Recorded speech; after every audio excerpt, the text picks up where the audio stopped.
Hi, you're watching 2 Minutes with Tim. I'm your host, Tim Dodge, and this video is about one of the more confusing parts of the New York Cyber Security Regulation for financial services companies.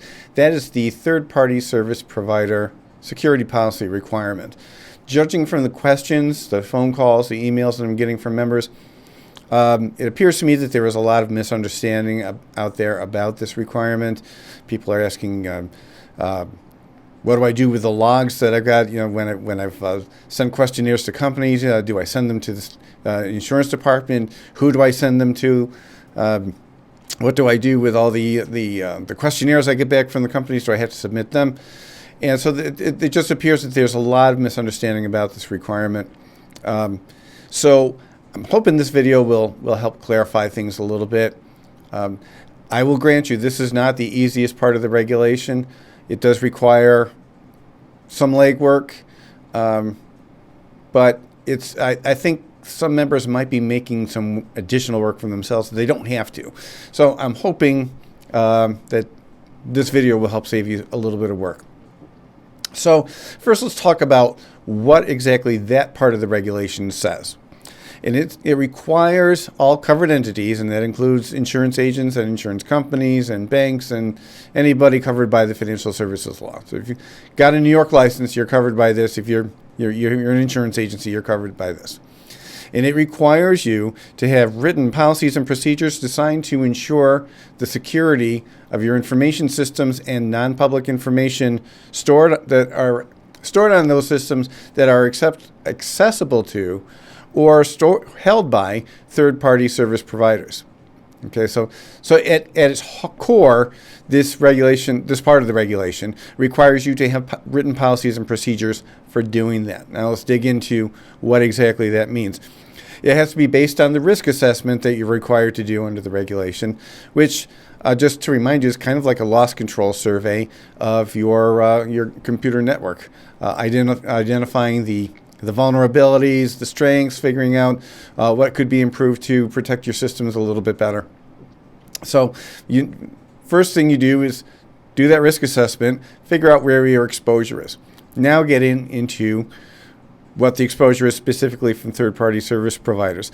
So the security policy has to address, at a minimum, who your third-party service providers are, the minimum cybersecurity practices that you expect anybody you're doing business with to follow, assuming that they have access to your systems and information.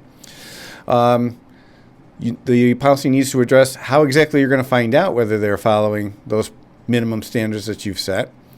And then lastly, it has to address how often you're going to reassess your third-party service providers. I'm going to get into each of these in a little more detail in a second here. In addition, that gathering information piece about your providers, the regulation goes into a little more detail on that. So it says, to the extent applicable, that your security policy must include guidelines for investigating the practices of third parties, including the provider's policies and procedures for controlling access to your systems and your non-public information. These providers' policies and procedures for using encryption. Okay, so are they encrypting data while it's in email or while it's stored on their servers? There are procedures for notifying you if a data breach occurs that's going to affect your systems and or your non-public information. And lastly, it has to address any warranties or representations that the third-party service provider may provide to you. Again, this is all to the extent applicable. You may have an agreement with a wholesale broker that doesn't make any warranties or representations, so you're not going to address that for that particular provider. Others might. You might have formal contracts with them. So how do you comply with all this? I mean, I just went through a bunch of requirements, and there's a series of steps that you need to go through, starting with identifying who your third-party service providers actually are. And I've gotten some questions from members that tell me they're going a little bit further than the regulation requires on this. Now, we have a flow chart in the cybersecurity section of our website. I'll provide a link to it in the show notes with this video. that will guide you through the thought process of identifying who exactly is a third-party service provider for whom the regulation requires you to do due diligence. For example, the very first thing it says in the flow chart, and it's taken from the language of the regulation, is the provider an individual or a non-governmental entity? Now, I've gotten questions from members who say, I can't get a response out of FEMA. Well, FEMA is a governmental entity. The regulation does not require you to perform due diligence on FEMA, on a non-governmental entity. So go through that flow chart. It may help you narrow down exactly who is a third-party service provider that you got to be concerned about here. Then you need to decide what cybersecurity practices you want to require your business partners to do. This is up to you. The regulation does not set any minimums, doesn't tell you what standards you have to set. It just says you have to set some. You have to have a benchmark for the security practices of anybody you're going to do business with. And that could be, it could be as simple as saying everybody has to at least be in compliance with the New York cybersecurity regulations. That would be a viable standard. You could have different standards for different providers. You could have compliance with New York cybersecurity regulation for your carriers and your wholesale broker partners, and maybe tougher standards for your agency management system vendors or your accountant or anybody else who might have access to your non-public information. I'm kind of speaking off the top of my head here. I don't know whether an accountant would be a third-party service provider or not. But the point is you could have different standards for different providers. It's entirely up to you. Again, the regulation doesn't say you what you have to require. It just says that you have to give some thought to the standards of who you're going to do business with. It's not that much different from doing business with anybody else, wanting to make sure that they are a careful partner and they are not going to cause you trouble. So you need to set the standards. You need to decide how you're going to get the information you need to assess whether they meet your standards or not. This is the due diligence part. This is the investigation part. This is something that people get a bit hung up on. We created a questionnaire last winter. I did another video about that. I'll have a link to that in the show notes as well. It's a 2-page questionnaire for you to send to your third-party service providers, ask them to complete it, and then you can assess their cybersecurity programs based on the answers. You are not, I want to repeat, you are not required to use this questionnaire. We created this as a convenient tool for our members to use. We hope you find it helpful, but it's not the only way. Some carriers and some agency management system vendors have actually proactively published a description of their cybersecurity programs in documents that are available for download from their websites so that their agency partners can just download that information, take a look at it, determine whether it meets their requirements or not, and then move on. So, and then some public entities may have actually some cybersecurity programs published in public databases, submitted to the government. The federal government has some very technical cybersecurity standards that a lot of organizations follow. I want to be clear, nobody's expecting insurance agents to necessarily follow those federal standards. But if you find that one of your partners has one of these documents online and it shows that they're in line, they meet the federal standards, then document your files with that. You don't have to send them a questionnaire. You don't have to send anybody a questionnaire. If it's easy for you to do that, to get the information, great. But don't get hung up on the questionnaire and thinking that that's something you've got to do. Decide how often you're going to follow up with your third-party service providers. And again, the answer may differ depending on who the provider is. Some of your carriers, you're exchanging information with them daily. You're providing all sorts of non-public information, primarily your customers' personal identifying information with them all the time. So it would make sense that you need to reassess them more often than you would with some partner that has very minimal access to your systems, and you don't exchange with them information with them very often. So put a little thought into that as to how often you need to follow up with some of these providers. It could be very frequently for some, it could be rarely for others. But give some thought to how often you actually need to do that. If it's somebody you don't do business with very often, save yourself some work and just check with them once a year, once every 18 months. I mean, that's kind of your call. The regulation doesn't say how often you have to do it, just says that you need to think about it. It's something that you need to consider. Lastly, put it all in writing. The first thing it says in this section of the regulation is that you have to have written policies and procedures. So make sure you do that. This has to be a policy that's written down and available to show the Department of Financial Services if they ever ask to see it. And it's going to be a living document. It's going to be something that people follow, which leads me to my next point. Implement and follow the policies and procedures. Have everybody in the staff do that.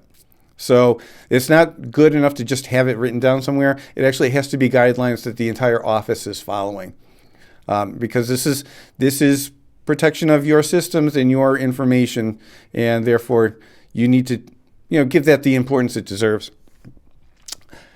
Last thing, if you determine that a certain provider does not meet your minimum cybersecurity practice requirements for whatever reason, maybe they don't answer your questionnaire. I mean, that's a possibility. I've gotten the question from members, well, what happens if they never answer? Well, the regulation doesn't tell you what you have to do in that situation. It leaves it up to you. So at that point, you make a business decision as to whether or not you want to continue working with that particular provider. For example, say your office sells a lot of life insurance, and maybe you have a market niche on people in their 20s or early 30s who can be difficult to sell life insurance to, or at least I'm told. And you've got one life insurance company that's willing to write life insurance on people in their 20s and 30s who have the hobby of rock climbing. All right.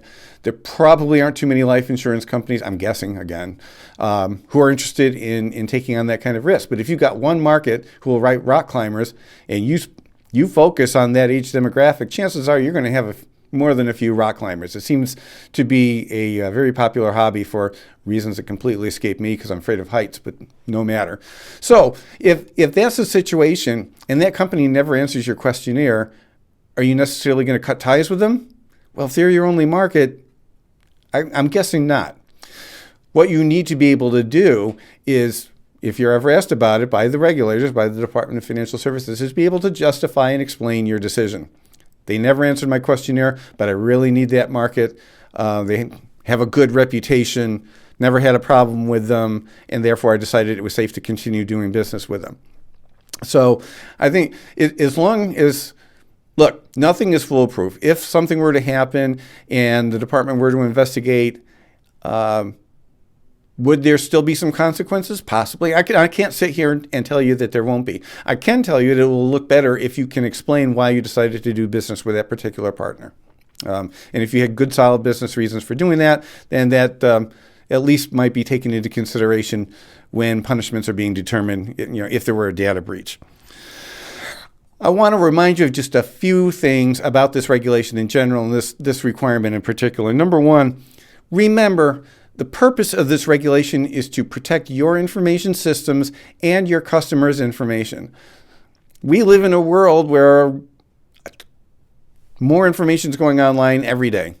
And you have to do business online. It's just part of doing business in the 21st century. There's no escaping that. And as long as there is valuable information out there for people to steal, there's going to be people trying to steal it. So whether there is a regulation or not, it would be in your best interest to protect that information and your systems just as well as you possibly can. So this regulation, yes, it is a burden. If I were running an agency, I would find it burdensome. But it is also, to give the DFS their due, this isn't something they dreamed up just to make life miserable for you. They're trying to protect consumers. And by the way, the regulation requires you to protect your information systems, which protects you. So keep that in mind. Also, that compliance is an ongoing process. It is never going to be done. Your businesses are always going to be changing. You'll take on new lines of business. You'll drop certain carriers. You'll add new carriers. You'll start doing business with a new wholesale broker who maybe didn't exist 2 years ago, and they write, they provide some markets that you desperately need. So businesses are always going to be changing. You're going to be adding new equipment. You're going to be buying new software. You'll be retiring old software. You'll be taking on new employees. So compliance is going to be ongoing. This is not a one and done thing. Unfortunately, like I said, as long as there's valuable information to be stolen. There's going to be people trying to steal it to make money, and therefore compliance is just going to be a never-ending story. I know there are at least some of you watching this video who maybe are not fully in compliance. You haven't done everything the regulation requires. And I'm not going to sit here and tell you that that's okay. I'm just going to say if you haven't done anything, doing something today is better than doing nothing. At least get started. And if you've done some of it but not all of it, well, do something today to get you in compliance with the parts you haven't done yet. Because it'll look far worse if you've done nothing if you were to have a data breach than if you've at least made some attempts to get into compliance. This is difficult. If you're watching this video, my guess is you're an insurance agent and you're not an IT person. Because if you're an IT person, you'd be working with servers and routers and firewalls, and you wouldn't be working with bops. So IT is a foreign language to all of us here. I totally get that. But do something today and do something tomorrow and do something the day after, even if they're little steps, to get yourself in compliance with this regulation. Doing something today is better than not doing anything. Be aware that the Department of Financial Services could ask to see your records at any time. You have to do a certification of compliance with the department every year by February 15th. That is how they know that you are in compliance, because you're telling them. It's on the honor system. But that's not to say they couldn't knock on your door and ask to see the documentation of your cybersecurity program. They have the right to do that because they've granted you a license. Now, practically speaking, I think it is more likely that they'll ask to see your records if you ever report that you've had a significant cybersecurity event.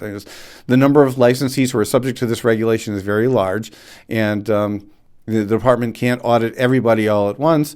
So while certainly they could drop in on your office, it's probably more likely that if you have a data breach, they're going to ask then. But in any case, they could ask to see a copy of your cybersecurity program, a copy of your third-party service provider security policy, anytime they want to. So you need to be able to produce these records upon request. You do not have to send them into the department. That's what the February 15th filing is for, is to tell them that you've got all this stuff in place. They don't want to see your records unless they ask for them. So don't think that you have to send your third-party records into Albany every year. You just don't. Last thing, and this is kind of a dire-sounding warning, but I think it needs to be said. I hear anecdotally, and I'm assuming it is a minority of members out there, but I hear anecdotally that there are some who have just chosen to ignore this. That is a bad idea on so many levels. Ignoring this regulation, ignoring the requirements under the regulation, is like asking to be put out of business. Remember I said that doing something is better than doing nothing? I don't know how hard the department would come down on somebody who ignored it, but no one wants to be the poster child, the first one to find out. In a worst case scenario, not only would they fine you, but they would revoke your license for just blithely not caring about what happens to your customers' information. Nobody wants that. Nobody wants to have to look at a client and say, hey, I didn't protect my servers and now somebody has stolen your kid's driver's license numbers. Nobody wants to have that conversation. The department doesn't want you to have that conversation. And if they find that you just blew this off like it wasn't important, then I think the consequences are going to be severe, up to and including revocation of the license. So I want to scare. I was about to say I don't want to scare you, but yeah, I'm kind of trying to scare you. This is serious stuff. We live in the 21st century. Everything's done online. We got to do what we can to protect our information, to protect our customers' information. And therefore, you need to comply with this regulation. I know it's a burden. Believe me, we've gotten, I don't know, since the regulation was first implemented in March of 2017, hundreds, maybe thousands of emails and phone calls about this. I know it's confusing, again, because we're insurance people, we're not IT people. So get some help. Go to the cybersecurity section of our website. We have a number of tools there. We have a cybersecurity bundle with documents that you can use to guide you along the way. We have a sample cybersecurity policy. We have a sample third-party service provider policy. Use that as a starting point, and then modify as needed. Just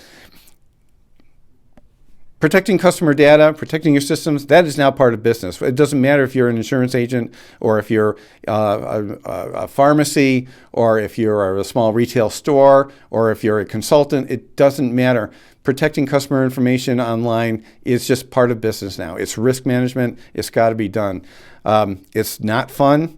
It's frankly a pain, but it's got to be done. So this was way more than 2 minutes. According to this, it's been about 20. And I apologize for the length, but I think this was something that I hope gives you a little bit better picture of what you need to do to comply with the third-party service provider part. As always, you're welcome to contact me. You're welcome to contact anybody at Big Eye New York with your questions about this. I really encourage you to get familiar with the cybersecurity section of our website. If you go to our homepage, biginy.org, you will see a button there for cybersecurity. Click that. You will need to log in. These are member benefits that you've paid for, and so we have it password protected. So I hope you found this helpful, and good luck with your cybersecurity programs. I wish you all a heck-free 2020. Thanks for watching 2 Minutes with Tim. Thanks for watching 20 Minutes with Tim. I'm Tim Dodge.